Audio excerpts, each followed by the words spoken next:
Selamat pagi pemirsa LDS TV. Saya Zan Kalista akan menemani Anda selama 30 menit ke depan dalam acara LDS TV dalam sepekan.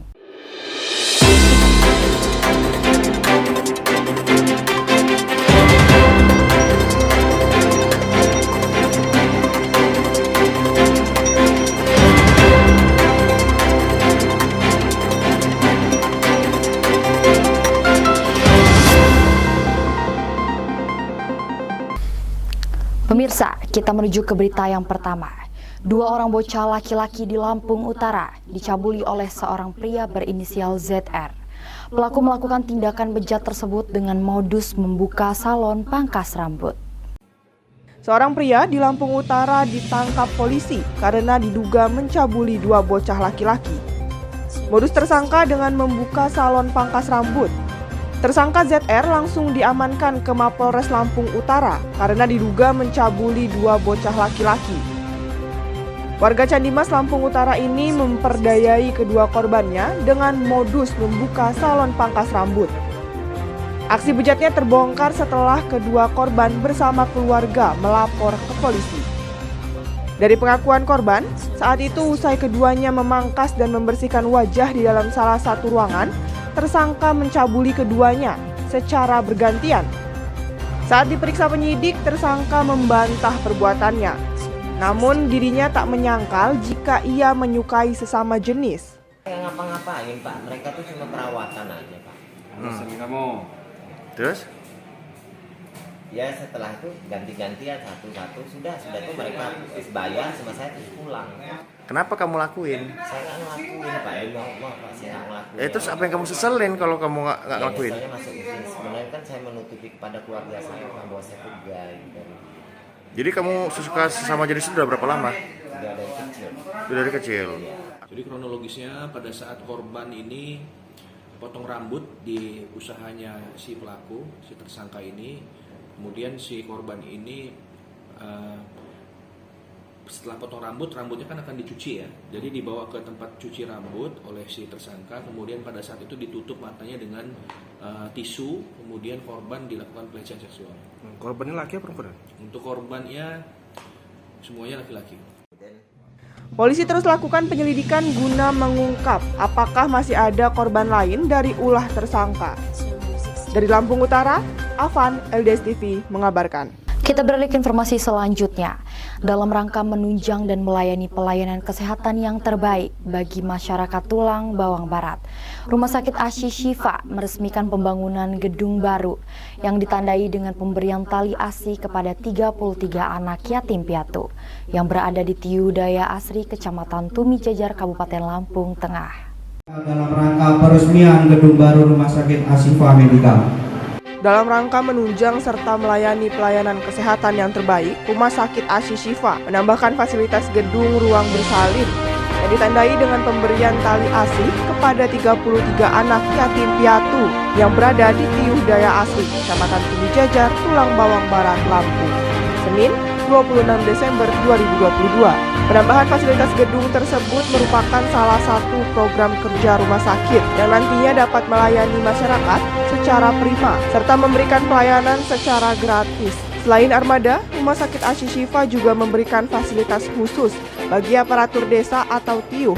Salah satunya yakni memberikan pelayanan BPJS kelas 2 naik menjadi kelas 1. Pada hari ini Asyifa telah menambah gedung baru dan menambah ruangan. Jadi saya berharap artinya sangat bagus sekali. Artinya Asyifa di rumah sakit di Tulang Bawang Barat yang fasilitasi BPJS semua untuk masyarakat. Dan saya berharap Asyifa tetap jaya selalu. Agenda peresmian gedung baru. Gedung baru kami rangkai dengan beberapa acara mulai dari Hotmil Quran, kemudian doa bersama, manakipan bersama, kemudian ceramah agama menyantuni anak yatim. Nanang Ali, Tim Liputan LDS TV, Tubaba mengabarkan. PMI Cabang Terbanggi Besar melakukan pembagian bantuan kepada korban gempa Cianjur, Jawa Barat. 4 orang anggota PMI Cabang Terbanggi Besar diberangkatkan langsung ke lokasi musibah bencana yang dilepas langsung oleh Ketua PMI Lampung Tengah, Lukman Joyo Sumarto. Dalam rangka membantu korban gempa Cianjur, Palang Merah Indonesia cabang Terbanggi Besar adakan pembagian bantuan kepada korban gempa di Cianjur, Jawa Barat. PMI cabang Terbanggi Besar mengirim sebanyak 4 orang untuk datang ke Cianjur selama 1 minggu dengan tujuan membagikan bantuan maupun membantu korban gempa yang sekiranya membutuhkan bantuan. Bantuan yang diberikan berupa sembako maupun buah-buahan untuk menunjang kekurangan para korban gempa. Selain itu, PMI juga mendirikan posko-posko bantuan bagi masyarakat Cianjur serta menghibur anak-anak korban gempa. Bekerja sama dengan Palang Merah setempat, PMI Terbanggi Besar datang ke rumah-rumah masyarakat untuk membagikan bantuan bagi mereka yang membutuhkan. Ditemui pada pemberangkatan anggota PMI Terbanggi Besar, Lukman Joyo Sumarto berharap agar kegiatan ini berjalan dengan lancar. Selain itu, kegiatan ini juga ditunjukkan untuk membantu kegiatan PMI yang kekurangan personil di Cianjur. Selamat pagi. Pak, boleh jelaskan Pak, ini lagi ada kegiatan PMI ini, ini lagi ada berkemas-kemas atau seperti apa? Ya, kita membuat satu kegiatan yang untuk mendukung saudara-saudara kita yang tertimpa bencana ya di Cianjur, Kabupaten Cianjur. Nah, ini ada kepedulian kita dari Lampung Tengah untuk memberikan atau mengirimkan beberapa bantuan yang sangat diperlukan oleh masyarakat di sana yang terkena musibah. Nah, jadi kita akan memberangkatkan 4 orang anggota PMI selama 1 minggu di sana untuk juga membantu kegiatan-kegiatan PMI di Cianjur. Mudah-mudahan ini bisa berjalan lancar, berangkat lancar, pulang lancar, dapat diterima juga dengan baik oleh saudara-saudara kita yang ada di Cianjur. Saya rasa itu. Kemudian untuk paket yang dikirimkan, paket sembako atau paket bantuan yang itu boleh apa aja? Ada bermacam ya. Ada sembako, ada buah-buahan, kemudian ada alat sekolah untuk anak-anak yang tertimpa bencana itu. Saya rasa itu ya. Jadi nanti ini berangkat selama seminggu berada di sana membantu PMI di Cianjur. Terima kasih. Terima kasih Pak. Dari Lampung Tengah, jurnalis LDS TV Rahmat dan Diki mengabarkan.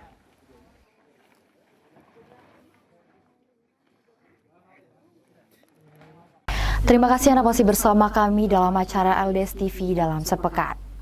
Pemirsa, Bupati Lampung Tengah Haji Musa Ahmad Esos meresmikan jalan rigid beton di Kecamatan Kalirejo, Kabupaten Lampung Tengah pada Kamis 22 Desember 2022. Dalam acara tersebut dilakukan pemotongan tali sebagai simbolisasi resminya jalan tersebut untuk dapat digunakan oleh masyarakat.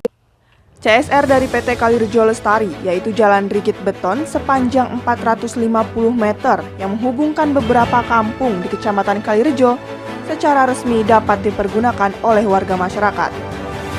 Usai diresmikan langsung oleh Bupati Lampung Tengah, Haji Musa Ahmad Esos pada Kamis 22 Desember 2022.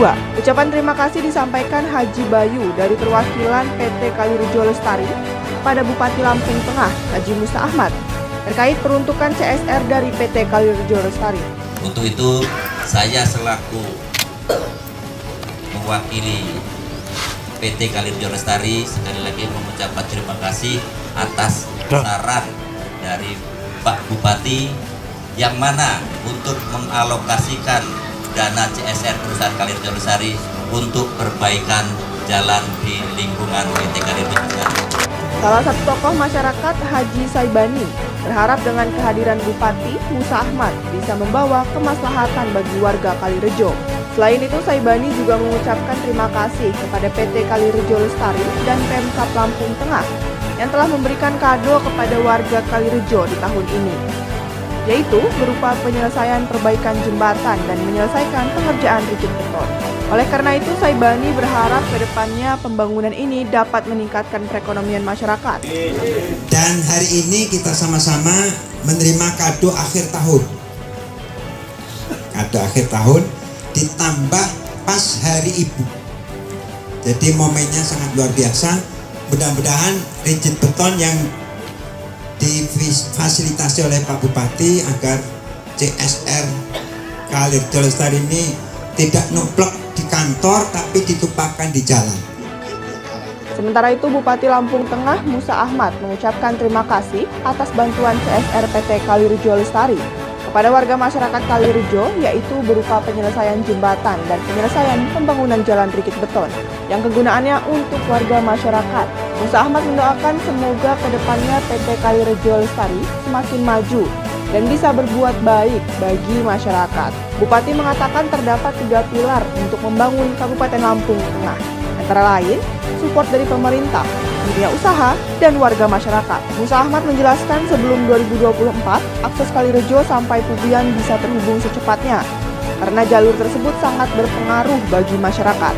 Apabila telah terhubung, dampak ekonominya akan luar biasa di Kecamatan Kalirejo. Itulah hari ini kita meresmikan jalan rigid beton beserta jembatan dengan CSR yang diberi atau dibantu oleh perusahaan PT Kalirejo Lestari ya.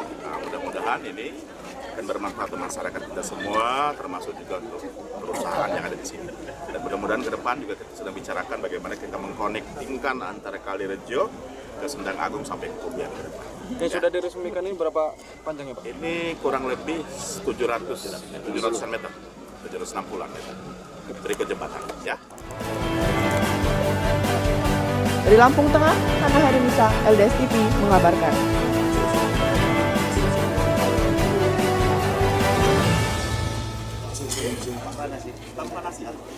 Sebanyak 6 unit motor dilelang secara langsung oleh Kejaksaan Negeri Kabupaten Lampung Utara. Unit-unit motor tersebut merupakan barang hasil sitaan dari barang bukti kejahatan yang ada di Kabupaten Lampung Utara. Kejaksaan Negeri Lampung Utara melelang 6 motor yang merupakan barang bukti kejahatan. Proses lelang dilakukan melalui sistem penjualan langsung. Sebanyak 6 unit motor dilelang Kejaksaan Negeri Lampung Utara. Ke-6 motor yang merupakan barang bukti dan telah memiliki putusan pengadilan untuk disita negara ini dilelang secara langsung di kantor Kejari. Sesuai peraturan yang ada, pelelangan dan penjualan langsung benda sitaan adalah salah satu cara penyelesaian terhadap barang rampasan. Kasih Pengelolaan Barang Bukti Kejari Lampura mengatakan bahwa mekanisme penjualan langsung untuk saat ini masih menggunakan cara konvensional, di mana peserta datang untuk melihat langsung barang yang diminati. Ada 6 unit kendaraan bermotor. Itu. Alasan dilakukan penjualan langsung tidak online, Bu? Alasan dilakukan penjualan langsung terhadap barang rampasan negara di sini di dalam pedoman 3 terkait dengan penjualan langsung barang rampasan negara diatur yang namanya penjualan langsung. Selanjutnya mengisi formulir penawaran yang disediakan dan melakukan penawaran sesuai dengan limit harga yang sudah ditetapkan. Total peserta yang ikut dalam penjualan langsung kali ini ada sebanyak 26 orang. Diharapkan dengan kegiatan lelang yang dilakukan ini dapat merealisasikan peningkatan performa pengelolaan keuangan negara, yang dampaknya adalah untuk kesejahteraan seluruh masyarakat Indonesia. Dengan adanya penjualan langsung terhadap benda rampasan negara ini adalah bentuk nyata Kejaksaan Negeri Lampung Utara sebagai pejuang dalam meningkatkan PNBP. Dari Lampung Utara, Afan, LDS TV mengabarkan. Pemirsa, 12 rumah yang berada di Kecamatan Ambarawa, Kabupaten Pringsewu, porak-poranda diterpa angin puting beliung yang terjadi pada hari Jumat 16 Desember 2022. Kejadian tersebut terjadi pada siang hari sekitar pukul 14 waktu Indonesia bagian Barat. Musibah angin puting beliung memporak-porandakan sejumlah rumah di Pekon Krisnamulyo dan Krisnamulyo Barat, Kecamatan Ambarawa, Kabupaten Pringsewu, pada Jumat kemarin sekitar pukul 14 waktu Indonesia Barat sore hari. Berdasarkan informasi yang dihimpun dari 2 pekon tersebut, tercatat 12 rumah yang mengalami kerusakan pada bagian atap. Kerusakan parah terjadi di RT 2 RW 5, Dusun Sukawati, Pekon Krisnamulyo. Sebab sejumlah rumah warga tertimpa pohon besar yang tumbang diterpa angin. BPBD Kabupaten Pringsewu bersama aparat terkait telah berada di lokasi kejadian. Mereka melakukan pendataan dan menerjunkan alat pemotong kayu serta mengevakuasi kayu yang tumbang menimpa rumah warga. Tidak terdapat korban jiwa dalam peristiwa tersebut. Belum dapat ditafsirkan berapa jumlah kerugian yang dialami oleh warga. Terjadinya bencana angin puting beliung yang menimpa saudara-saudara kita di Pekon Krisnamulyo, Kecamatan Ambarawa, Kabupaten Pringsewu, kurang lebih pukul 14.30 tadi. Dari masyarakat dan aparatur Pekon menyampaikan musibah tersebut melalui call center posko kami. Maka kami bersama dengan 5 orang personil dari posko Sumber Agung melakukan evakuasi beberapa pohon yang memang menimpa rumah atau kediaman penduduk. Dan hingga saat ini laporan yang masuk ke kami kurang lebih 12 rumah termasuk dengan dari Pekon Krisnamulyo dan Krisnamulyo Barat. Kami upayakan semaksimal mungkin evakuasi dan pertolongan yang bisa kami lakukan. Dari Kabupaten Pringsewu, Lampung, David dan Sali, LDS TV mengabarkan. Baiklah pemirsa, masih bersama saya Zan Kalista dalam acara LDS TV dalam sepekan.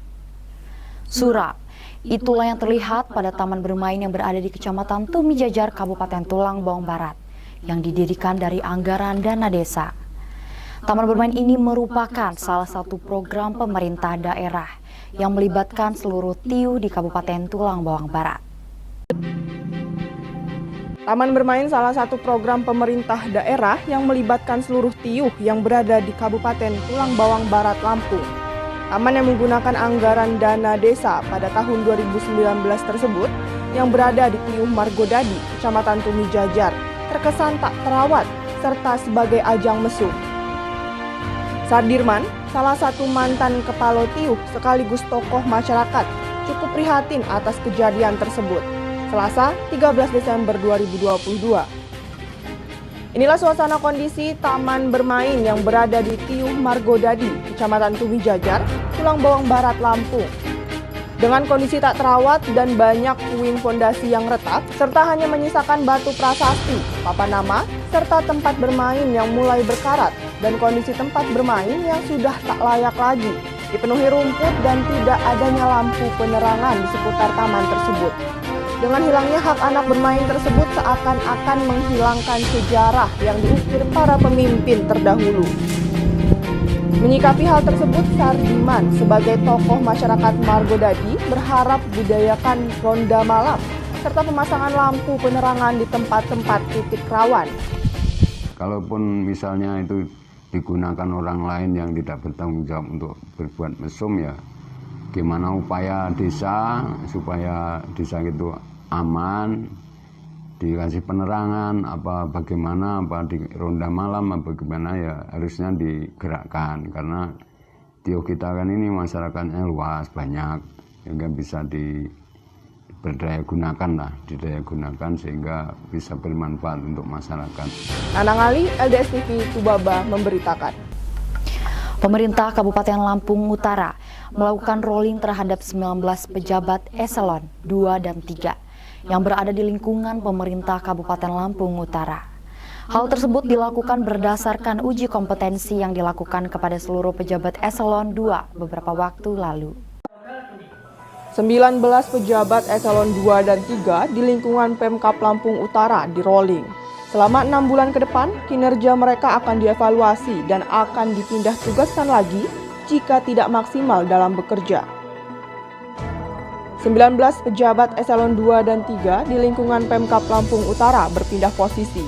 Mereka terdiri dari 14 pejabat eselon 2 dan 5 pejabat eselon 3. Rolling ini dilakukan berdasarkan hasil uji kompetensi yang dilakukan kepada seluruh pejabat eselon 2 beberapa waktu lalu. Prosesi pelantikan dan pengambilan sumpah jabatan dilakukan oleh Wakil Bupati, Ardian Saputra. Menurut Wakil Bupati, pejabat pemerintah daerah merupakan pengabdi negara dan pelayan masyarakat. Wakil Bupati juga berpesan agar pejabat yang baru dilantik untuk menyelesaikan semua permasalahan tanpa meninggalkan masalah di akhir tahun ini. Masyarakat buat masyarakat Utara bangga ada untuk yang kosong bagaimana Bang Abu? akan dilakukan saja. Kapan Bang Abu? Segera. Rencananya dalam waktu dekat, pemerintah Kabupaten Lampung Utara akan menggelar seleksi terbuka untuk mengisi sejumlah jabatan yang kosong. Dari Lampung Utara, Afan, LDS TV mengabarkan. Baiklah pemirsa, demikianlah berita untuk pagi ini. Nantikan berita selanjutnya di LDS TV dalam sepekan. Saya Zan Kalista, pamit undur diri dan sampai jumpa.